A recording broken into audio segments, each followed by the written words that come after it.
یہ بات ہے ایک ایسے لمحے کی جب دنیا نے کہا آپ اکیلے رہ گئے ہیں، لیکن اللہ کہتا ہے تمہیں سب کچھ دیا گیا ہے۔ اور پھر اس دل کو اللہ خود تسلی دینے کی۔ یہ کہانی ہے سورۃ الکوثر کی۔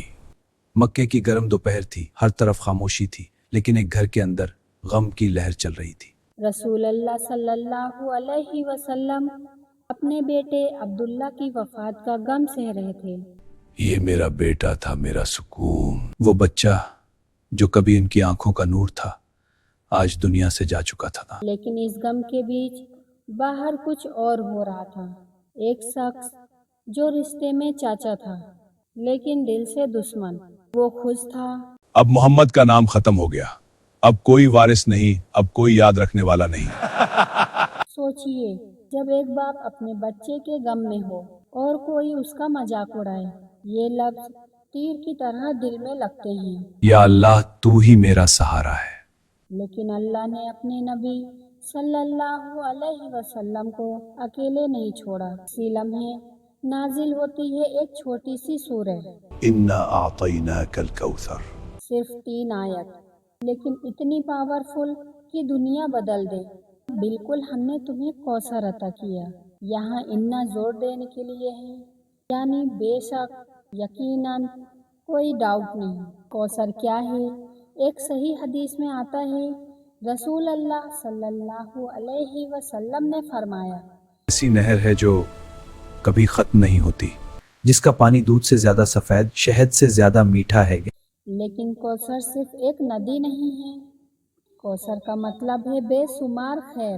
قرآن، امہ، شہرت تک رہے گی، اور سب سے بڑی بات، اللہ کی رضا۔ فصل لربک وانحر۔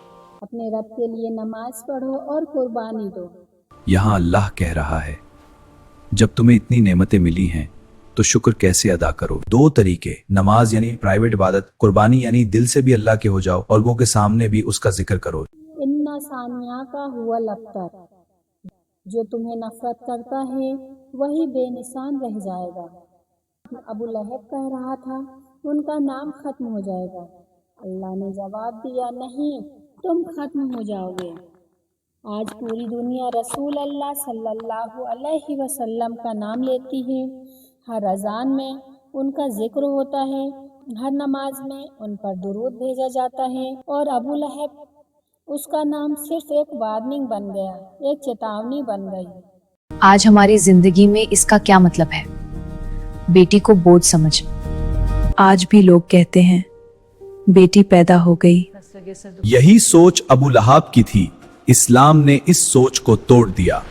جب لوگ مذاق اڑائیں، جب تم اکیلے محسوس کرو تو یاد رکھو اللہ تمہارے ساتھ ہیں۔ مشکل وقت میں بس صبر کرنا چاہیے۔ اصل کوثر وہ ہے جو اللہ نے تمہیں دیا ہے، تمہاری صحت، تمہارا گھر، تمہاری اولاد۔ کچھ لوگ صرف صحت کے لیے ترستے ہیں اور کچھ اپنے پیاروں کو کھو چکے ہیں۔ تب سمجھ آتا ہے کہ جو تمہارے پاس ہے وہی کوثر ہے۔ تو آج ایک وعدہ کرو، سورہ کوثر صرف اس لیے نہیں پڑھو کہ یہ چھوٹی ہے، بلکہ اس لیے پڑھو کہ یہ اللہ کا تحفہ ہے۔ جب بھی پڑھو، رک کر سوچو اللہ نے مجھے کیا کیا دیا ہے، اور یاد رکھو جو اللہ کے نبی صلی اللہ علیہ وسلم کو مٹا نہ سکا وہ تمہیں بھی نہیں مٹا سکتا۔ بس تم اللہ کے ساتھ رہنا۔ اگر ویڈیو پسند آئے تو لائک، شیئر اور سبسکرائب ضرور کریں، اور کمنٹ میں لکھیں الحمدللہ فار مائی کوثر۔